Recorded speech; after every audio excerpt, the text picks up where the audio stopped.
Hello, Full House Rewind fans. Want to see more? Go over to Apple, Spotify, or wherever you get your podcasts and hit that follow button. That's right.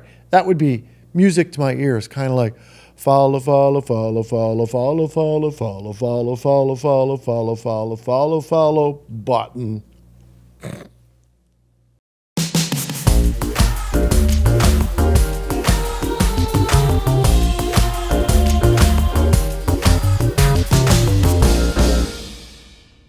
Hi, welcome to episode 10 of Full House Rewind, also known as Joey's Place. I'm your host, Dave Coulier, and Patti Mustari is our guest on the show today. She's going to be joining us shortly. Episode 10 opens with Joey ironing clothes in the kitchen. While holding the iron, he does the 2001 Space Odyssey movie theme with sound effects. You know, the... Oh yeah, it's pretty great. Joey tells DJ, Steph, Danny, and Jesse that he's been chosen as one of the hot and upcoming comics and that he's going on a 2-week college stand-up tour. But Joey feels like he should stay home because he's committed to helping Danny and taking care of the girls. The family then convinces Joey to go on his tour. We cut to the living room where he's surrounded by comedy props and rehearsing his act. Joey then looks for a quiet place to rehearse and ends up down in the garage. As Joey is doing his water fountain impression, DJ enters and offers some encouragement for his comedy tour, and they share their thoughts about not having any privacy in the house. Before Joey leaves, he shares a heartwarming scene with Michelle in the living room. Jesse holds down the fort while Joey's gone. Then Candace Cameron and Jodie Sweeten's moms in real life, Barbara Cameron and Janice Sweeten, make an appearance as two moms who drop their kids off for Jesse to babysit. Jesse starts to realize just how tough it is taking care of the house and the kids while Joey's gone. Then Danny tells the family that he's hired contractors to build Joey his own room at the house. Well, 2 weeks go by, Joey returns home and sees that all of his stuff has been moved down to the garage, thinking that maybe he's been kicked out of the house. Of course, when he goes downstairs, it's been magically transformed into a great bedroom. Danny tells Joey how much he means to the family and that he is truly a tanner. The show ends with the family celebrating, and that is episode 10, Joey's Place. We'd like to hear what you think about episode 10. Send us an email at fullhouserewind@podco.us. And with that, let's get on with the show. You're going to love our special guest on the show. You know, you always need a script for a show, right? I first met Patti Mustari during our first season of Full House. Her name was Patti Passarelli back then. She was our script supervisor. What does a script supervisor do? Well, on Full House, we kept her really busy, because me and John Stamos would ad-lib comedy bits all day long on the stage, so script was always changing. Patti would make impeccably accurate script changes, translating what we did on the stage so that our writers and producers could have it by the time we did our run-throughs in the afternoon. I discovered early on that Patti had a great laugh, so I was constantly making jokes to her to make her laugh, in effect, making her my personal audience. I found that to be very useful on a show where I'm supposed to be making people laugh all the time. Patti was our script supervisor, or scripty, for 68 episodes on Full House. She would go on to be the script princess for several big shows, including Step by Step, Friends, United States of Al, and would eventually end up going full circle with us back on Fuller House. She is so great at what she does, and she makes every day on the set a really fun time. Here's a pic of Patti when Full House was on the air.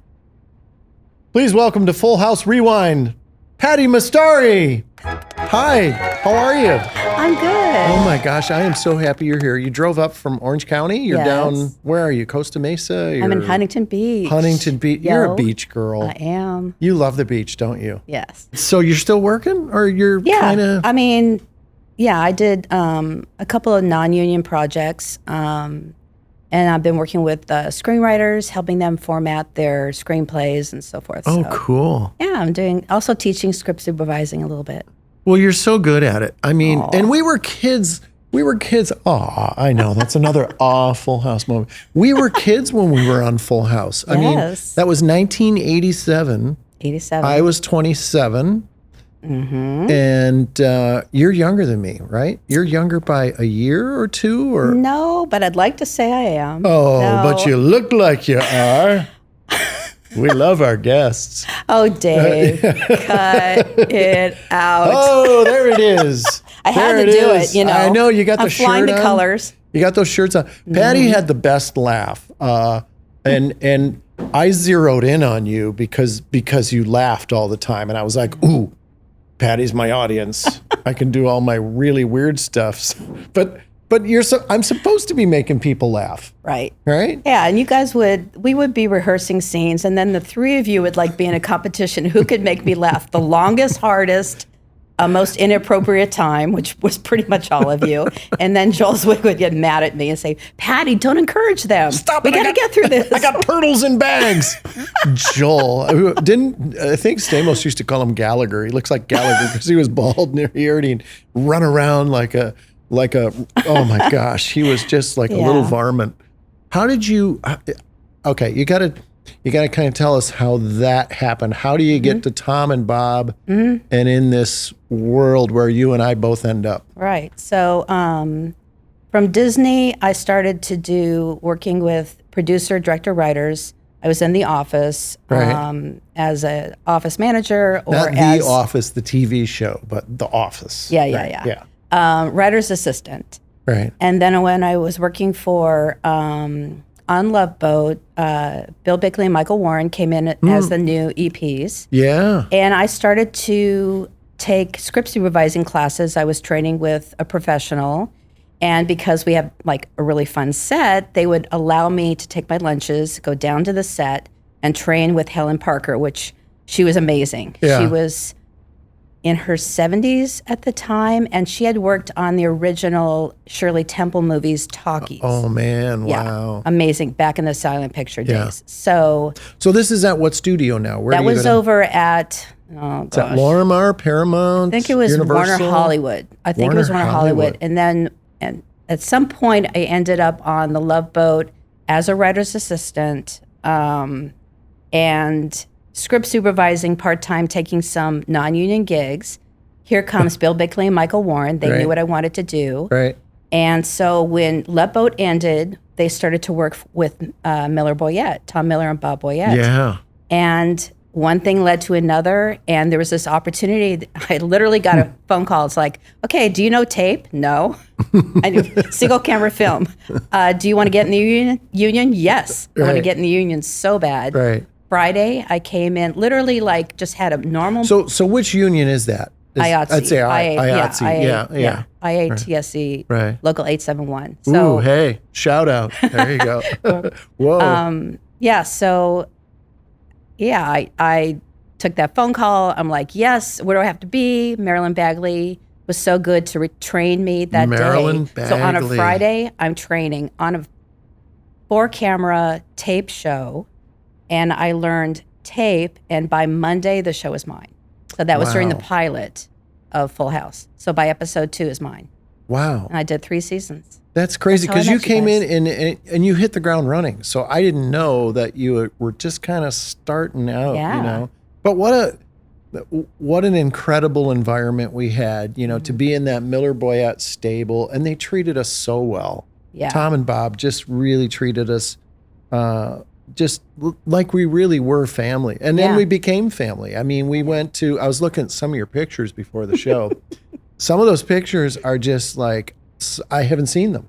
Yeah. You know, so it's such a trip down memory lane. My gosh. And, you know, we've had so many people that you know on the show, Jeff and John and Karen Miller. That's so fun. Rich Carell was here. Yeah. Barth Karloff was my friend. Yeah. Tell our audience, what was it like? Because you were a great laugher. What was it like being on the set with me and John and Bob? It was like my relationship with you guys, because we're all about the same age. So, you know, a bunch of kids in their 20s running around doing a TV show. What could go wrong? So in some ways, I was like your little sister. In some ways, I was like your mother because I had to be a little more mature, try to keep, kind of keep things going, making sure you knew your lines. A little more mature still makes you immature when you're with pretty us. Pretty much. So, I wanted to have fun because you guys were so funny. It was such a chill stage, and we, it was such a family, like you said. So it's hard to like take on a leadership department of one in the production crew, role when I just want to have fun. So I try to take in the whole moment. You guys were so supportive. I would give you guys continuity notes or whatever. And in between all the fun, you always did it. You guys knew your lines. We had fun.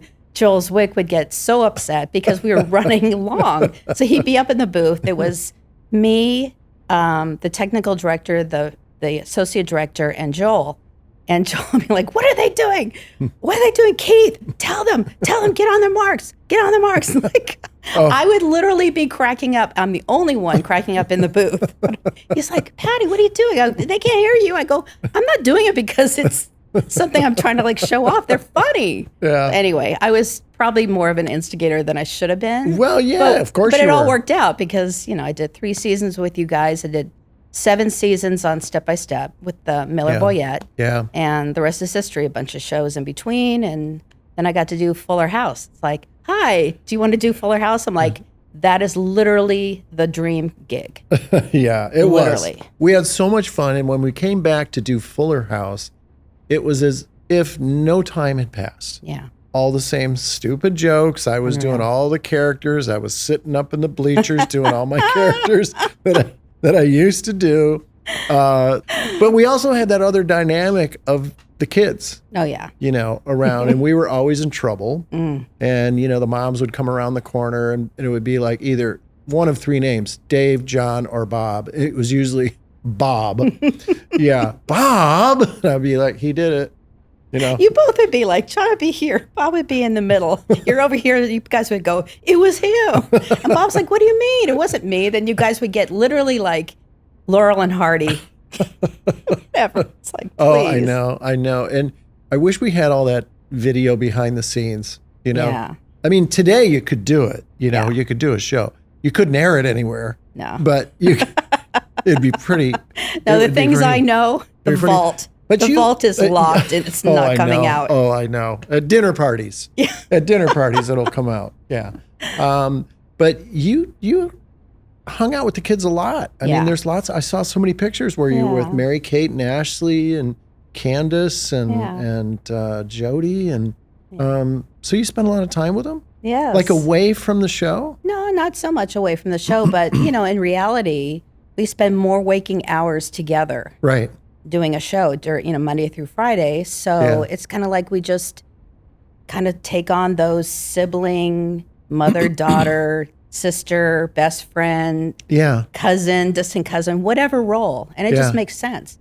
Plus, I wanted to help them have, feel comfortable and feel supported. In any way I could do that, that's what I did. Because they were such amazing kids. Those are my favorite kind of shows to work on. Anything that has kids, and I get to, know the parents. So I'm still friends with the parents. Yeah. I mean, we're still like Facebook friends, and we call each other sometimes. And same thing with Fuller House. So every time I'm on a show with kids, I'm probably closer in age to their parents. Right. So I gravitate towards the parents and help them any way I can in supporting the kids. But it's a great role. Script supervisors, the nice thing is that we're on the set when anything's going on, rehearsing or shooting or anything after or whatever, we're just right there in the mix. Or when we're on location, even more so, because we're all living together, as you know. I know. Well, you spend more time together as a TV crew than you do with your own family. Absolutely. And then we would go out and hang out with each other after work. Yeah. It was always a party at Stamos's house, or, we'd go to Bob's for a pool party, or we were always... It was just so much fun, being, A big thank you to Lumen for sponsoring this episode. What's a Lumen? Well, Lumen is the world's first handheld metabolic coach. And this little guy right here, it'll measure your metabolism just by breathing into it. Then you look at the Lumen app on your phone, and it lets you know if you're burning fat or carbs. And then it guides you to improve your nutrition, your workouts, sleep, even stress management. Sounds simple, right? Well, all you have to do is breathe into your Lumen first thing in the morning, and you'll know what's going on with your metabolism, whether you're burning fat or carbs. Then Lumen gives you a personalized nutrition plan for that day based on your measurements. From what I know, metabolism is at the center of everything your body does. Great metabolic health will give you a bunch of benefits, including easier weight management, improved energy levels, better fitness results, better sleep, and who doesn't want that, right? So if you want to see something amazing and take your next step in improving your health, go to lumen.me/fullhouse to get 15% off your Lumen. That is lumen.me/fullhouse for 15% off your purchase. Okay, now go out there and be metabolically healthy. I've never said that before. You talk about the parents. The parents were great. Janice and Barbara and Sherry Barber. Yes. Bill Stamos, Sam Sweeten. I mean, they were all so great. And Adria Later, who I would love to have on the show just to talk about some of the stuff that happened with Mary Kate and Ashley. Yeah. She was so great with those girls. Yes. She was what do you call it, a welfare worker or a social worker? Social worker. I think she's right? like a teacher Like and a teacher. liaison between the studio and the parents trying to facilitate. But she would have gummy bears or a little treat, like a little piece of fruit. And I remember when Mary Kate and Ashley were really little, she'd be off camera trying to get them to say the line. She goes, I have fruit, or I have a gummy bear. And I remember in one of our outtakes reels, I think it's Ashley says, I want fruit. And then, no, I have a gummy bear. Fruit. And we couldn't, but we would have to stand there forever sometimes. Yeah. They would put Mary Kate or Ashley in position. And if they weren't having it, we had to stand there forever. And then they'd switch Mary Kate with Ashley and she'd come out and we would just have to stand in position. They'd get, we would always say, get the baby's line. And then we'd proceed with the scene, So it was tedious at times. And then people would come up to us and go, that baby's amazing. How did they get that baby? How do you guys do that? I'm like, well, we did 14 takes and that's the one that worked. We came in on Saturday. Yeah. Remember that day? Yeah, I remember. In the shower. Oh, my gosh. We laid down bars and tone and that was it. Wrap. That didn't work. Well, there were times when we couldn't get through scenes. There was one time when me and Bob, and the line was, we were in the Pink Bunny room, the girls' room, and Joel was directing, and the line was, Bob had to look at me and say, Jesse ran away from home. We never got it. We never got the line. Bob and I laughed so hard we couldn't get through it. And then Joel came down, and it was like Joel was so defeated. I never saw Joel defeated. He was like, guys, please, can you just, right? We've got to get this, okay? Another Joel story. One time he was up in the booth and me and Bob were goofing around. And the line that I had, I was supposed to act like I wasn't interested. So I was acting like I wasn't interested in the scene, right?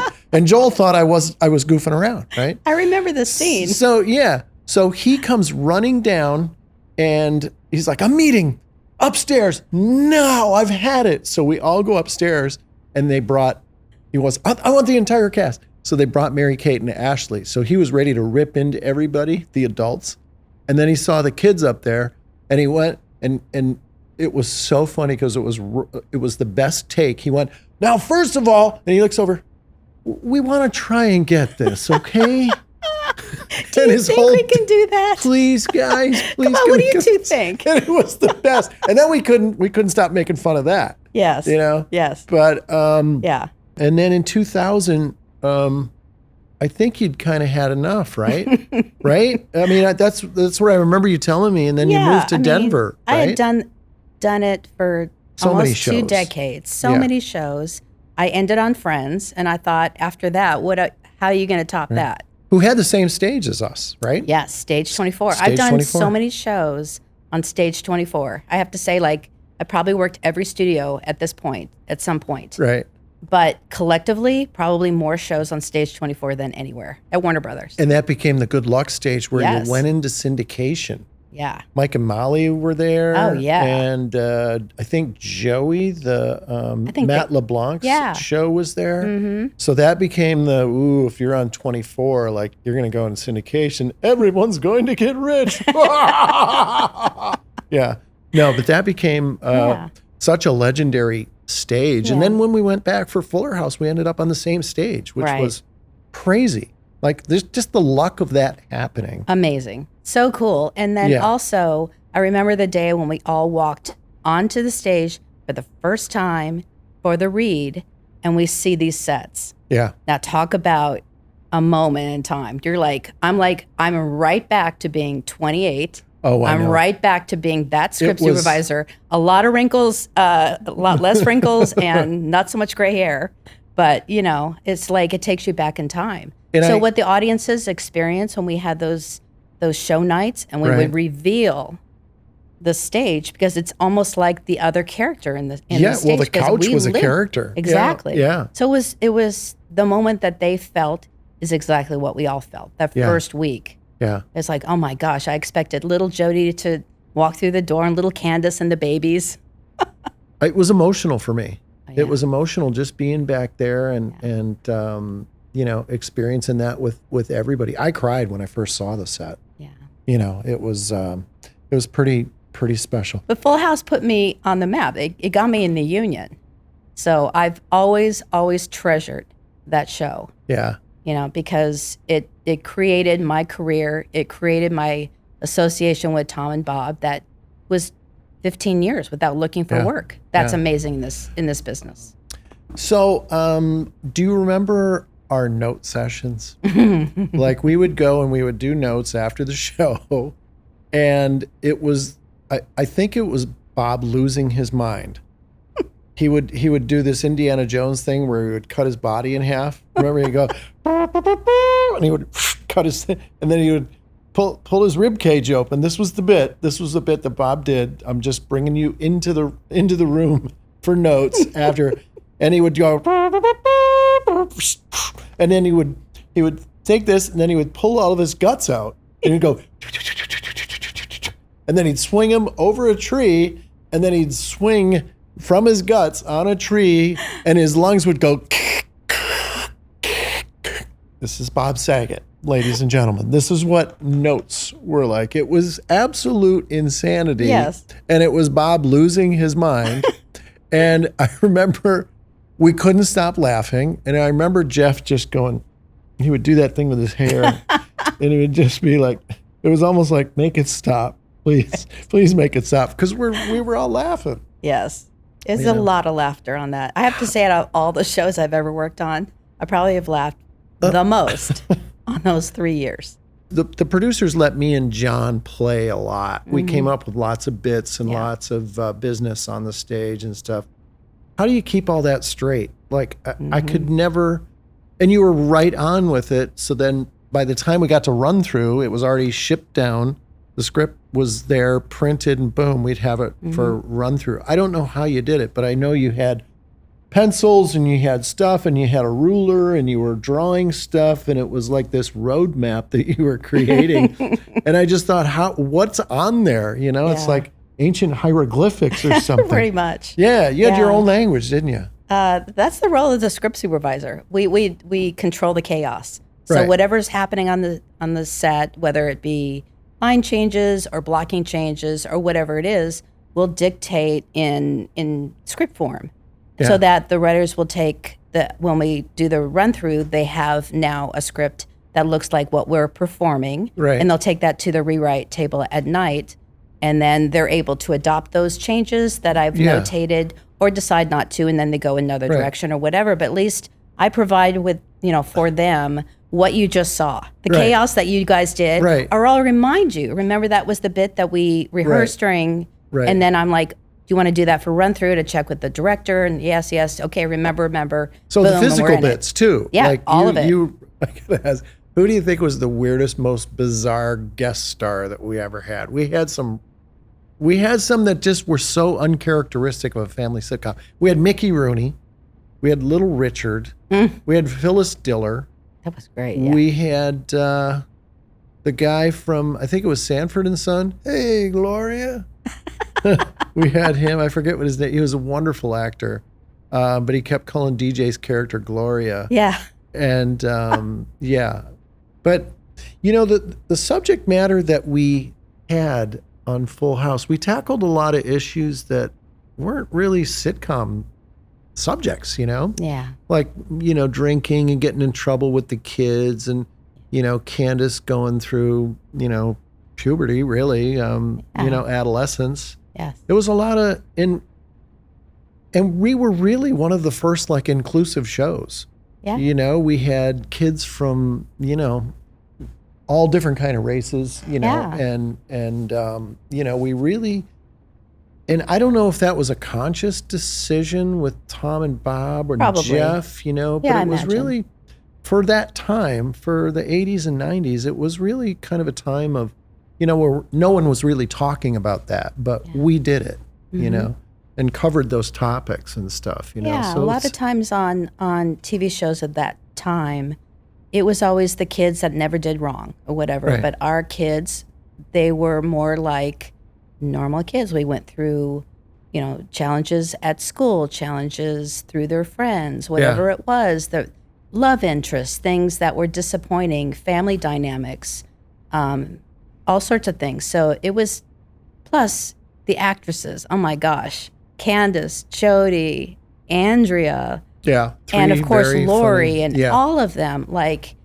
that's the thing. Whatever was on the page, they really brought it to life and brought their own nuances. And I was just always so amazed by their talents. So young, and I knew that I'm gonna watch these girls. They're gonna be, who knew? Yeah. Directors, producers, executive producers, and now owning studios. So amazing. Did you feel a certain sense of nostalgia when we came back, like, to do Fuller House? I mean, it was, for me, it was like, you know, it's like they say you can't go home again. And here we were, and it was like Full House 2.0. And I remember that first table read that we did. Yeah. And I guess it was at Warner Brothers in some big meeting room. And I remember seeing Peter Roth and seeing all those familiar faces. And then, you know, we were just meeting all the people from Netflix at the time. But just seeing those faces around the room, it was like the best family reunion you could ever have. And like, after that reading, it was like, let's go down to the stage and start working. And it was remarkable. It really was. It's almost indescribable. I can't really put it into words of how wonderful, because how many times do you really get that chance again? Exactly. Almost never, right? Exactly. And it's like being able to go and drive around in the car with your high school friends again. Like, how many times do you get to do that? You So know? true. I could talk to you forever. And, you know, we've had so many great times together and so many laughs. Thanks for being here. Yeah, thank you. really This appreciate is so it. fun. You don't get to go away so easily, though, because it's time for Cut It Out. Cut It Out. Of course, every episode of Full House had a heartfelt scene, and we have cut out a scene from episode 10 that we're going to read together. So, Patty, you got your script. All right. No pressure. Now, do you want to play Danny or Joey? Because this is a Danny and Joey. You pick. I think I would make a better Joey than you. Okay. Okay. Well, you have the shirt. You got the I shirt do. on. All right. Well, then I'll be Danny. All right. Okay. Here we go. Ready? And action. Don't ask. Joey, you're my best friend, and you're doing me the biggest favor of my life by helping me raise my girls. This is just our way of saying thanks. No one has ever done anything like this for me before. And the best part is, as great as my new room is, you guys really want me here. Are you kidding? You're a part of our family. Face it, pal. You're a Tanner. And then you can throw in, like, if you want to ad lib, like, you know, and then you write it into the script for later. Yeah. Wow, that is tear jerking right there. Thank you so much for being here. It was fun. Patti Mustari, or as I know her as Patti Passarelli. Sorry, Patti. Had to say that. So many great memories with Patti Mustari here for episode 10 of Full House Rewind. Of course, everywhere you look, there's some fun trivia and facts about Full House. Here's something interesting about episode 10 of Full House. There's a yellow Volkswagen Beetle in the garage. I don't think we ever see that car again, and I'm pretty sure we never mention whose car that is. So if any of you Full House fans know any reference about that car, please let us know, okay? Because I don't. Send us an email at fullhouserewind@podco.us. Oh, somebody's at the door. Hey, Dave. Hey, look, it's my buddy, Mr. Woodchuck. Dave, I'm sure glad Joey got his own room in the house. Yeah, I'm happy about that too. So let me get this straight. Danny hired contractors, and in 2 weeks they built an entire room? That's the magic of Full House. And that room was made of wood? Oh boy, you got me again. Oh, somebody else is here. Hi, Dave. Hey, Comet, what's going on? I liked that yellow Volkswagen on the show. Yeah, I don't know whose car that was. And it's a convertible. Yeah, that'd be fun to drive. Dave, I love riding in convertibles. The wind makes my ears flop around, and sometimes I'll just bark for no reason at all. Well, that sounds pretty fun. I don't have a convertible, but maybe you and I can take a drive one of these days. Ah, do you really mean it, Dave? Absolutely. You're the best. I'm probably going to stop by every day. Love you, Dave. I love you too, Comet. Oh, somebody else is here. Oh, it's our neighbor, Granny Tanner. Hello, David. Hi, Granny. I just talked with Patti Mustari out in the driveway. I asked her to be my script supervisor on my new show. Do you have a new show? Oh, David, don't play possum with me. You know darn well that my show, Grand Central Station, is going to be a monster. I'm thinking that Netflix, HBO, Hulu, Showtime, ABC, NBC, CBS, YouTube, Apple, and Amazon will all want to pick it up. Wow, that would be huge if they all picked it up. Okay, I'm going to go for a run and start thinking about script ideas, and then I'll give them to Patti. I'm trying to think about which running shoes to wear. You know, you need to work on a shoe sponsor for my show. I go through a lot of shoes. Start calling all those networks and streamers. Okay, I'll get right on that, Granny. Okay, bye, David. Bye, Granny. I'll say this, she's very huggable. You know what? We close every episode of Full House Rewind by giving all of you who need it a hug. So here it is, your Full House hug. Come on, bring it in. Yeah, that's pretty good. That's our show. We'd like to thank our special guest, Patti Mustari, for stopping by, and thank you for listening and watching, because you are the heart and soul of Full House Rewind. Now, go out there, share the love. So long. Thank you so much for watching this episode of Full House Rewind. To watch clips from the pod, go check out the Full House Rewind Clips YouTube channel at the links in the description. We'll see you next week.